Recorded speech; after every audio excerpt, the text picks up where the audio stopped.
بسم اللہ الرحمن الرحیم۔ کنویں کا راز۔ جو کوئی بھی کنویں سے پانی بھرنے جاتا وہ اپنی جان سے ہاتھ دھو بیٹھتا۔ پھر آہستہ آہستہ سب لوگوں نے کنویں سے پانی بھرنا جانا چھوڑ دیا۔ اور بھی عجیب غریب کئی باتیں کنویں سے متعلق مشہور ہیں۔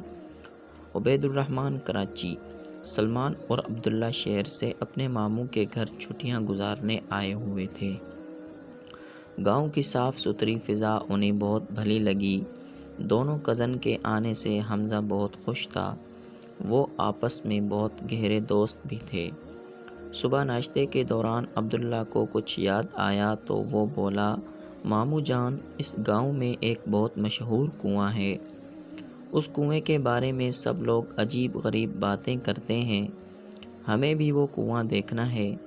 ہاں بیٹا، وہ کنواں اپنی پر اثریت کی وجہ سے بہت مشہور ہے، لیکن وہاں جانا خطرے سے خالی نہیں، ماموں جان نے کہا۔ آخر کافی منت سماجت کے بعد انہیں اجازت مل گئی۔ وہ کنواں گاؤں سے تھوڑی دور ہے، جہاں سے جنگل شروع ہو جاتا ہے۔ پہلے وقتوں میں اسے لوگ پانی بھرتے تھے۔ اس کنویں کا پانی بہت میٹھا ہوا کرتا تھا۔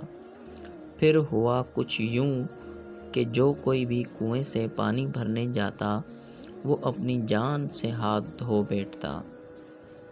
پھر آہستہ آہستہ سب لوگوں نے کنویں سے پانی بھرنے جانا چھوڑ دیا۔ اور بھی عجیب غریب کئی باتیں کنویں سے متعلق مشہور ہیں۔ سلمان نے کنویں کے بارے میں بتاتے ہوئے کہا، مزے کی بات یہ ہے کہ مجھے جن بھوت دیکھنے کا بچپن سے شوق ہے۔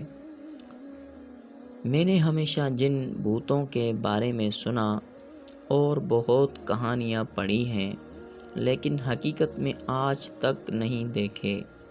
سلمان کی بات سن کر عبداللہ نے کہا، عبداللہ ان سے 10 قدم کے فاصلے پر تھا۔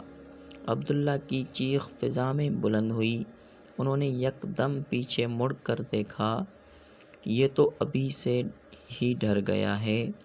حمزہ ہنستے ہوئے بولا، زیادہ بولو نہیں، اپنے دائیں طرف دیکھو۔ عبداللہ نے اسے کہا۔ سلمان اور حمزہ نے فوراً دائیں جانب نظر گھمائی تو دونوں ساکت کھڑے رہ گئے۔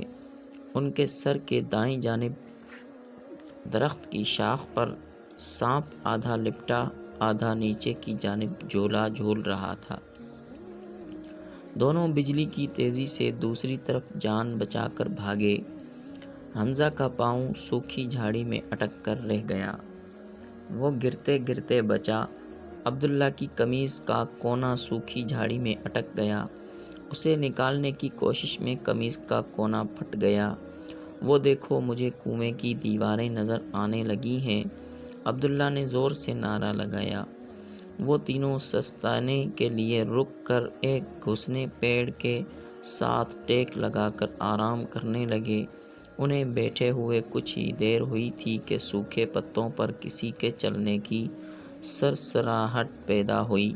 قدموں کی آوازیں تیز اور قریب ہوتی جا رہی تھی۔ وہ تینوں پیڑ کے پیچھے چھپ گئے۔ 5 آدمی کنویں کے قریب پہنچے۔ ان کے ہاتھوں اور کندھوں پر بڑے بڑے بیگ تھے۔ وہ سب کندھوں پر بیگ تھامے کنویں کی سیڑھیاں ایک کے بعد ایک اترتے چلے گئے۔ وہ تینوں پیڑ کے پیچھے سے نکل کر ان کے پیچھے چل دیے۔ قریب پہنچ کر انہوں نے دیوار سے لگ کر کنویں میں جھانکا اور پھر درختوں کے پیچھے چھپ کر ان کے جانے کا انتظار کرنے لگے۔ وہ سب مطمئن ہو کر اپنے بیگ کنویں میں رکھ کر چلے گئے تو وہ تینوں سیڑھی کے ذریعے نیچے اترے۔ انہیں یہ دیکھ کر حیرت کا جھٹکا لگا کہ کنویں کے اندر بہت سارے بیگ ہیں جو نشہ آور چیزوں سے بھرے ہوئے تھے۔ کنویں میں ایک طرف سرنگ بھی تھی۔ ہمیں جلد واپس چلنا چاہیے، ماموں جان کو منشیات کے بیگ اور ان آدمیوں کے بارے میں آگاہ کرنا چاہیے، عبداللہ نے کہا۔ وہ تینوں جلد از جلد کنویں سے باہر نکل آئے اور گھر پہنچ کر ساری بات ماموں کو بتا دی۔ شام ہونے سے پہلے تمام مجرم پکڑے جا چکے۔ دوستو، امید ہے یہ ویڈیو آپ کو پسند آئی ہوگی، تو اس ویڈیو کو لائک کریں اور چینل کو سبسکرائب کریں۔